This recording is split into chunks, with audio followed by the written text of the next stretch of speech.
Boa tarde, eu aqui. Vim com mais uma palavra, né, que Deus colocou no meu coração hoje.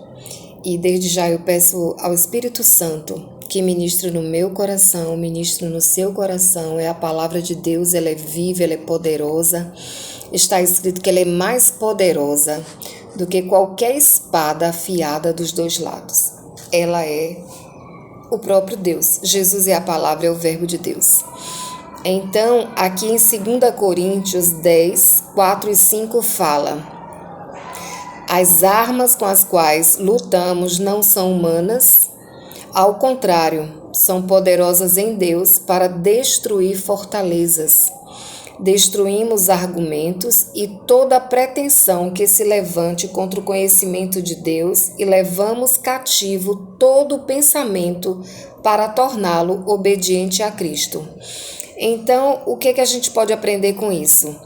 Efésios 6, de 10 a 16, fala que a nossa arma é a fé, o capacete da salvação, a justiça, a paz. São armas que Deus nos dá para que a gente vença as nossas lutas e as nossas dificuldades e tudo que se levanta contra o conhecimento de Deus, né? O diabo se levanta contra o conhecimento de Deus. O diabo resiste a Deus desde o princípio, desde sempre.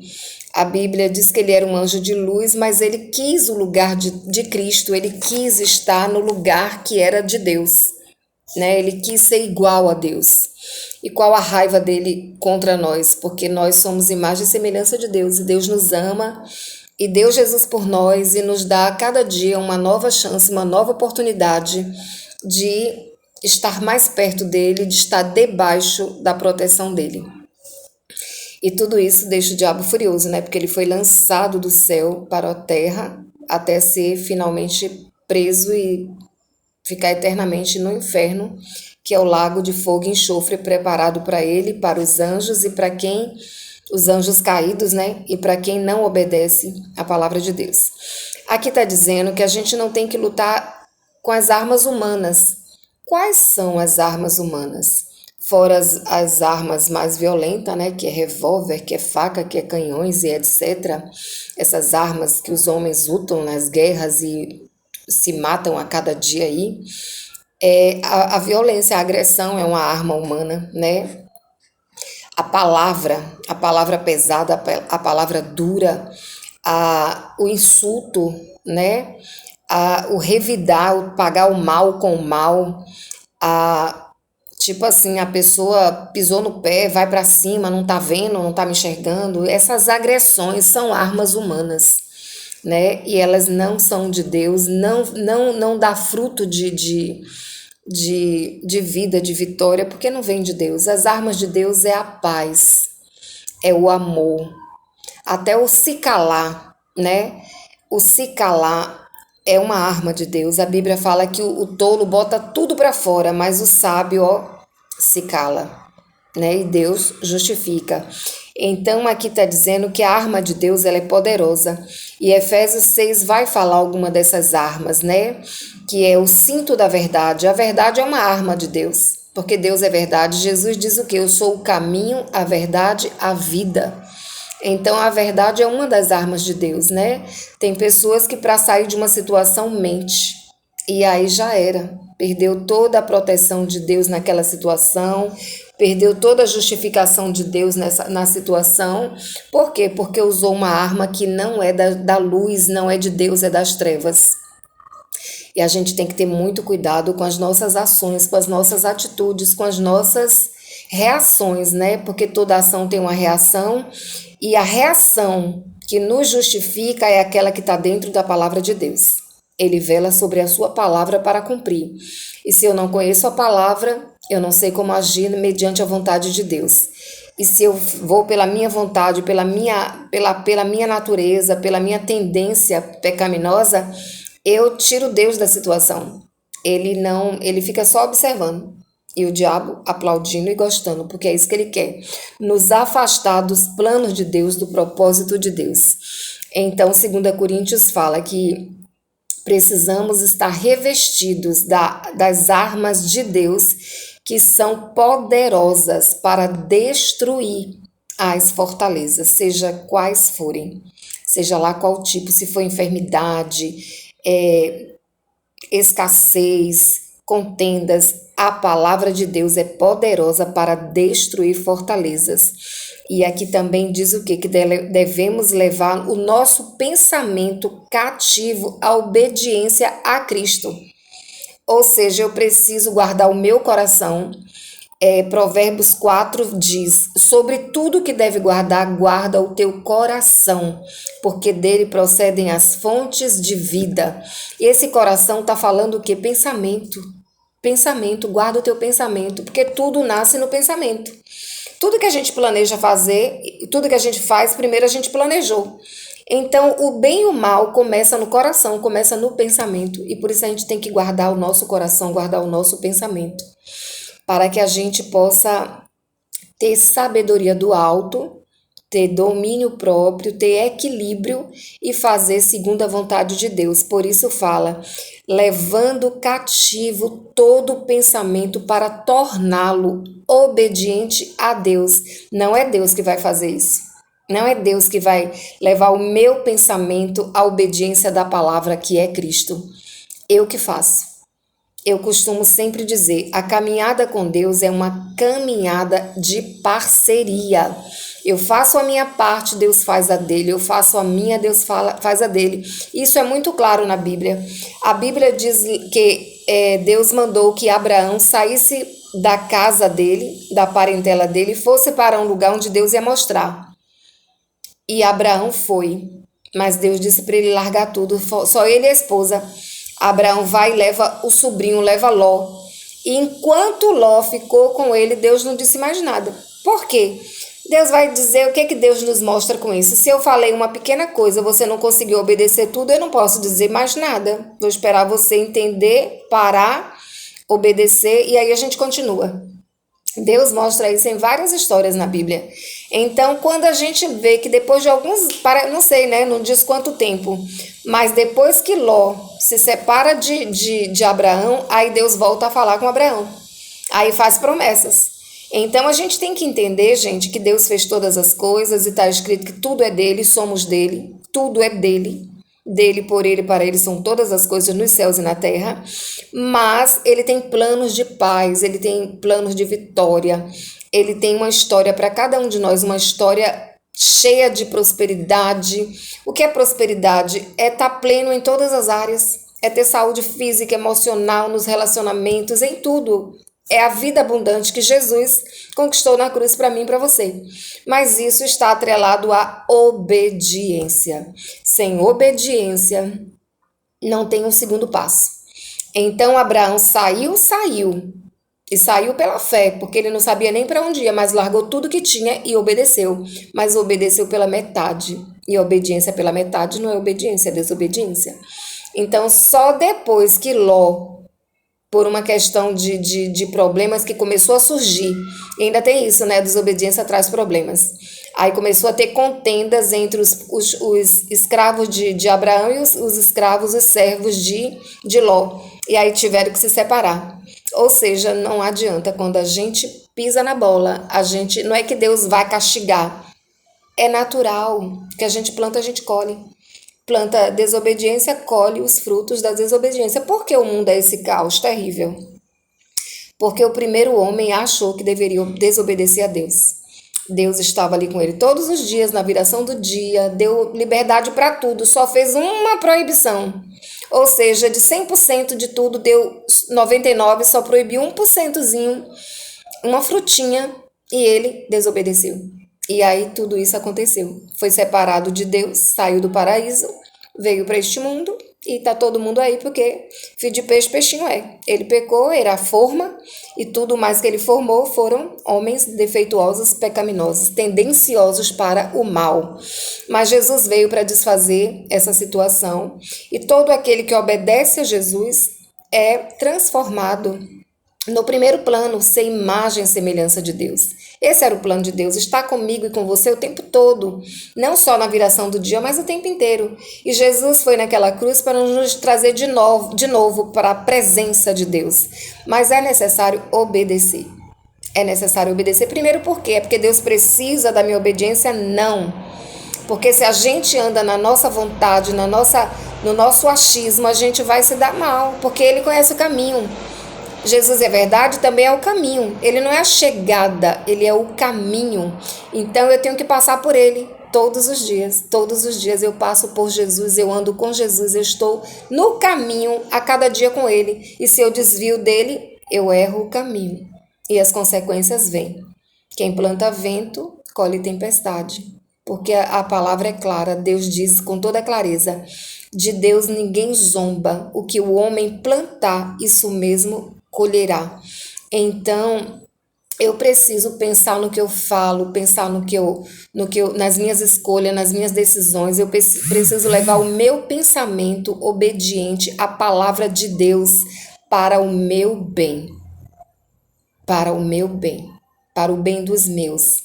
Porque também existem aquela transferência de geração a geração, ou pecado ou bênção. E a gente ainda passa, assim como Adão passou o pecado para todos os homens, a gente permanece passando. Quando a gente erra, a gente traz maldição sobre a nossa vida e sobre a nossa casa, né? Que são heranças malditas. Então é necessário ter muito cuidado, é necessário começar a pensar que Deus não nos fez para fazer o que a gente quer, mas para seguir a vontade dele, que é boa, perfeita e agradável, e o plano dele é de paz. É o melhor possível em todas as áreas, mas precisamos obedecer. Então, aqui também diz: além disso, usem o escudo da fé, com o qual vocês poderão apagar todas as setas inflamadas do maligno do diabo. Efésios 6,16. O que é o escudo da fé? É a proteção pela fé. A Bíblia diz que sem fé é impossível agradar a Deus, porque aquele que crê tem que saber que ele existe e que é galardoador dos que o buscam. Quando eu creio em Deus, quando eu busco a Deus, eu sou galardoada, eu sou abençoada. E a Bíblia também fala: a fé sem obras é morta. Eu preciso crer e obedecer. A obra é a obediência. Abraão obedeceu e foi chamado pai da fé. Por quê? Porque Deus disse: sai da tua terra e da tua parentela para o lugar onde eu vou te mostrar. Deus nem mostrou. E ele, como nós, não tinha Bíblia naquele tempo. Por isso que ele é o pai da fé. Porque ele creu em Deus sem nenhum exemplo de outros homens terem passado por alguma experiência por Deus. Ele foi o primeiro. O pai da fé, Abraão. Ele foi o primeiro que ouviu ali uma voz de Deus, acreditou e seguiu. Pisou um pouquinho na bola, a gente pisa o tempo todo, quem não pisa, né? Mas Deus tem esse amor para estar nos corrigindo a cada manhã. Então ele desobedeceu em uma parte e a situação levou a um conserto, né? A própria situação, que a desobediência gerou um problema e esse problema acabou afastando eles. E Deus pôde continuar o trabalho na vida de Abraão e ele foi considerado amigo de Deus. Por quê? Porque acreditou em Deus, obedeceu a Deus e foi grandemente abençoado. Ele e toda a descendência dele. Então, aqui está falando da fé, né? E somos filhos de Abraão pela fé. Mas só que Abraão creu sem ter nenhuma experiência, nenhuma historinha real ou fictícia de quem era Deus, do que Deus fez ou não fez. E a gente tem a Bíblia, que é o manual de Deus para a nossa vida e que conta muitas e muitas e inúmeras histórias reais de homens que obedeceram e cresceram e prosperaram e se deram bem na sua caminhada nessa terra, e de homens que desobedeceram e se deram mal. É porque Deus quis? Não. É porque Deus não nos fez robôs. Somos homens, imagem e semelhança de Deus, com intelecto, com inteligência, com capacidade do alto para discernir, para escolher, para decidir. Não somos robôs. Então Deus nos deu essa capacidade de fazer escolhas.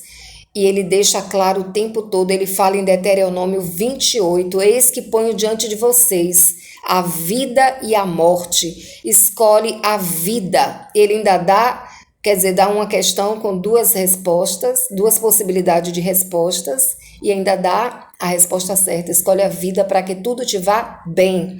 A escolha é minha, a escolha é sua, né? E aqui está dizendo que a fé nos protege de todos os dardos inflamados do diabo.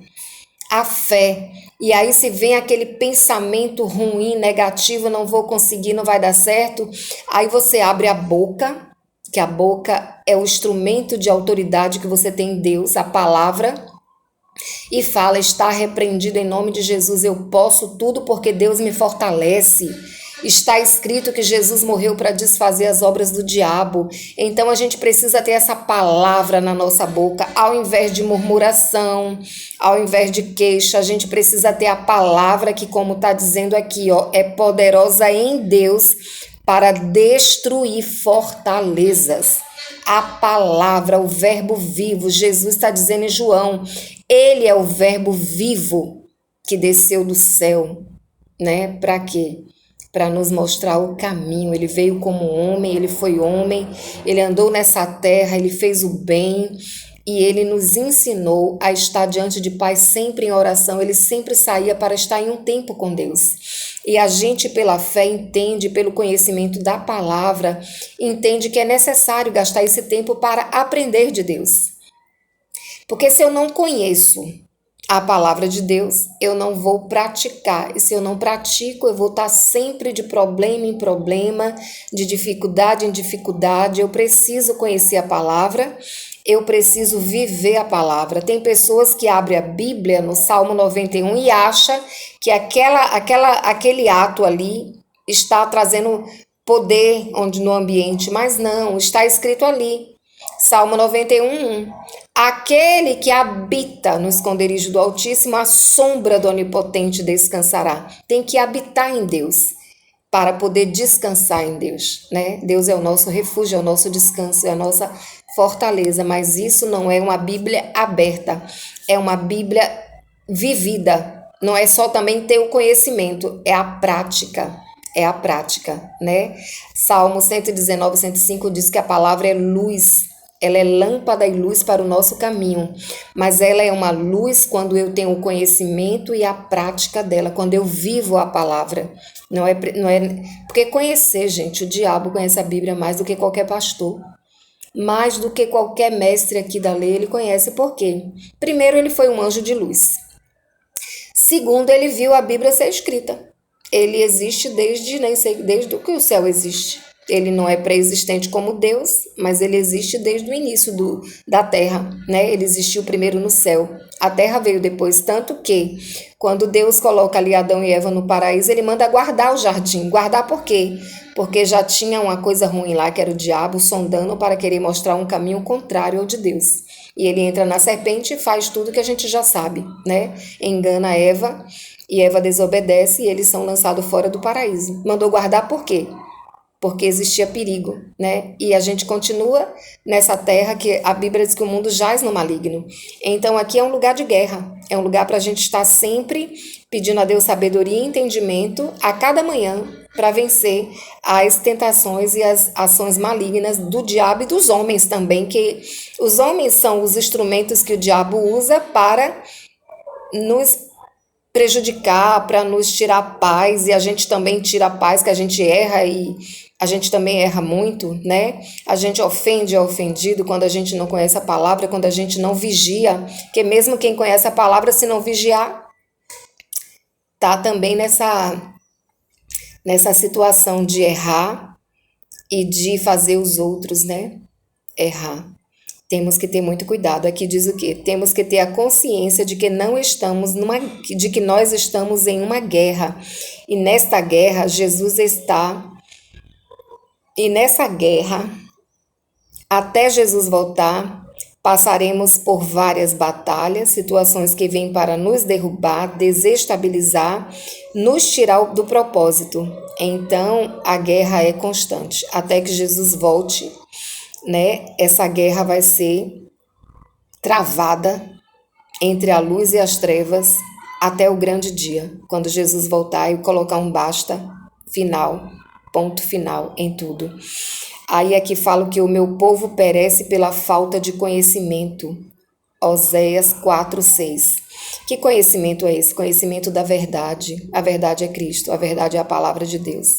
A verdade são os propósitos de Deus, a verdade é o direcionamento de Deus. O resto é sofisma, é mentira com verdade, verdade com mentira. A verdade é Jesus. Então aqui fala, o meu povo sofre porque falta conhecimento. Então precisamos conhecer a Deus, prosseguir em conhecer e gastar tempo lendo a Bíblia. A Bíblia é o manual. Quando você vai na loja, compra uma televisão, vem um manual. Por quê? Porque a gente não fabricou. E então a gente tem que saber como ela funciona. E a gente não se fez, Deus nos fez. Então ele deixou a Bíblia como manual para a gente saber os planos dele, para a gente saber os direcionamentos dele, para a gente andar na vontade dele, que é boa, perfeita e agradável. E aqui também fala em Efésios 6, o Senhor dos Exércitos nos tem disponibilizado armas, que é essas que eu já falei, né? Que é a fé, que é a paz, que é a justiça, que são as boas obras, né? As boas obras. Está escrito que Deus nos fez para que vivêssemos e praticássemos as boas obras. E também está escrito que Ele é santo, e sem santidade ninguém verá Deus. O que é ser santo? É ser separado do mal para o bem. É ser separado das trevas para a luz. É ser separado para Deus, para estar no centro da vontade de Deus. Porque foi para isso que Ele nos criou, para adorá-lo, para servi-lo, para buscá-lo, para estar em linha com Ele, em comunhão com Ele, né? Aqui também fala, mas precisamos estar preparados. Procure apresentar-se a Deus aprovado, como obreiro que não tem do que se envergonhar e que maneja corretamente a palavra da verdade. 2 Timóteo 2,15. Vou repetir. Procure apresentar-se a Deus aprovado, como obreiro ou como servo, que não tem do que se envergonhar e que maneja corretamente a palavra da verdade. Então, aqui está dizendo que eu preciso me apresentar a Deus, porque Eclesiastes 12 fala que naquele dia todos estarão diante de Deus para prestar contas. Então, antes que chegue esse grande dia, esse dia final, a gente todos os dias deve ter esse entendimento de Deus, eu me apresento a Ti. Me ensina o Teu caminho, me puxa para a Tua presença, para que eu seja aprovada e possa um dia reinar contigo nos céus em glória, em nome de Jesus. Isso é o que devemos fazer todos os dias, porque eu sempre digo, a gente pode viver aqui como escolher, como quiser, mas um dia a gente vai prestar contas. E aquele que não estiver no centro da vontade de Deus, não estiver em linha com Deus, eu sempre digo, para mim e para todos, era melhor que não tivesse nascido. Era melhor. E aqui fala como obreiro que não tem do que se envergonhar e que maneja corretamente a palavra da verdade. A palavra da verdade é a Bíblia. E eu só posso manejar corretamente o que eu conheço. E eu só posso conhecer aquilo que eu gasto tempo pesquisando, estudando, buscando conhecimento. A Bíblia fala que Salomão foi o homem mais sábio, mas a sabedoria dele não foi assim. E nada de Deus é passinho de mágica, nada de Deus é pirlim-pim-pim. Tudo de Deus é parceria. Eclesiastes 1 diz que Salomão estudava, pesquisava e buscava o conhecimento.